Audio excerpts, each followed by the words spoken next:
I've never agreed with psychiatry, ever. Before I was a Scientologist, I never agreed with psychiatry. And then when I started studying the history of psychiatry, I started realizing more and more why I didn't agree with psychiatry. And as far as the Brooke Shields thing is, look, you gotta understand, I really care about Brooke Shields. I think here's a wonderful and talented woman. And I want to see her do well.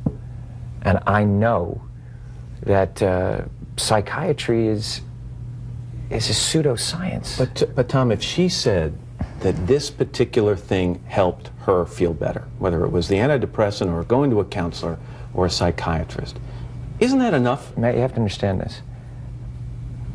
Here we are today, where I talk out against drugs and psychiatric abuses of electric shocking people, okay, against their will, of drugging children with them not knowing the effects of these drugs. Do you know what Adderall is? Do you know Ritalin? Do you know now that Ritalin is a street drug? Do you understand that?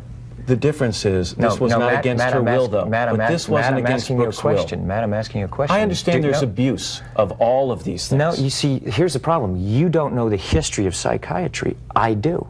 Aren't there examples, and might not Brooke Shields be an example of someone who benefited from one of those drugs? All it does is mask the problem, Matt. And if you understand the history of it, it masks the problem. That's what it does. That's all it does. You're not getting to the reason why. There is no such thing as a chemical imbalance. So postpartum depression to you is Matt, kind of a little psychological gobbledygook? No, I did not say that. I'm just asking, what would you call it? Matt, that is the now you're talking about two different things. But that's what she went on the antidepressant for. But what happens, the antidepressant, all it does is mask the problem. There's ways of vitamins and through exercise and various things. I'm not saying that that isn't real. That's not what I'm saying. That's an alteration of what I'm saying. I'm saying that drugs aren't the answer, that these drugs are very dangerous. They're mind-altering, antipsychotic drugs. And there are ways of doing it without that so that we don't end up in a brave new world. The thing that I'm saying about Brooke is that there's misinformation, okay? And she doesn't understand the history of psychiatry. She doesn't understand in the same way that you don't understand it, man. But a little bit what you're saying, Tom, is you say you want people to do well, but you want them to do well by taking the road that you approve of, as opposed to a road that may work for them.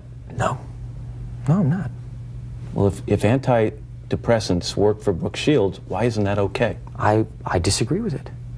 And I think that there's a higher and better quality of life. And I think that promoting, for me personally, see, you're saying, what, I can't discuss what I want to discuss? No, you absolutely can. But Matt, you're going in and saying that I can't discuss that. I'm only asking, isn't there a possibility that, do you examine the possibility that these things do work for some people? That yes, there are abuses, and yes, maybe they've gone too far in certain areas. Maybe there are too many kids on Ritalin. Maybe electric shock Too many kids on Ritalin, Matt. I'm just saying, but aren't there examples where it works? Matt, you don't even, you're glib.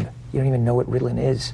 If you start talking about chemical imbalance, you have to evaluate and read the research papers on how they came up with these theories, Matt. Okay, that's what I've done. And you go and you say, where's the medical test? Where's the blood test that says how much Ritalin you're supposed to get? It's very impressive to listen to you, because clearly you've done the homework and you know the subject. And you should. And you should do that also, because just knowing people who are on Ritalin isn't enough. You should be a little bit more responsible in knowing I'm not prescribing Ritalin, Tom, and I'm not asking anyone else to do it. Well, you're saying no, I know some people who seem to have been helped by it. But it's like, this is a very important issue. I couldn't agree more. And you know what? And you're here on the Today Show. Right. And to talk about it in a way of saying, well, isn't it okay, and being reasonable about it when you don't know, and I do. I think that you should be a little bit more responsible in knowing what it is, because you communicate to people. But you're now telling me that your experiences with the people I know, which are zero, are more important than my experiences. What do you mean by that? You're telling me what's worked for people I know, or hasn't worked for people I know, and I'm telling you I've lived with these people, and they're better. So you're advocating it? I am not. I'm telling you, in their case, in their individual case, it worked. I am not going to go out and say, get your kids on Ritalin, it's the cure-all and the end-all. Matt, but here's the point. What is an ideal scene in life? Okay? ideal scene is someone not having to take antipsychotic drugs. I would agree. Okay, so now you look at it and you go, okay, a departure from that ideal scene is someone taking drugs. Okay, and then you go, okay, what is the theory and the science behind that justifies that? Let me take this more general, because I think you and I could go around in circles on this for a while, and I respect your opinion on it. Do you want more people to understand Scientology? Would that be a goal of yours? You know what? Absolutely, of course. You know, how do you go about that? You just communicate about it, and the important thing is, like, you and I talk about it, whether it's, look, if I want to know something, I go and find out, because I don't talk about things that I don't understand. I'll say, you know what?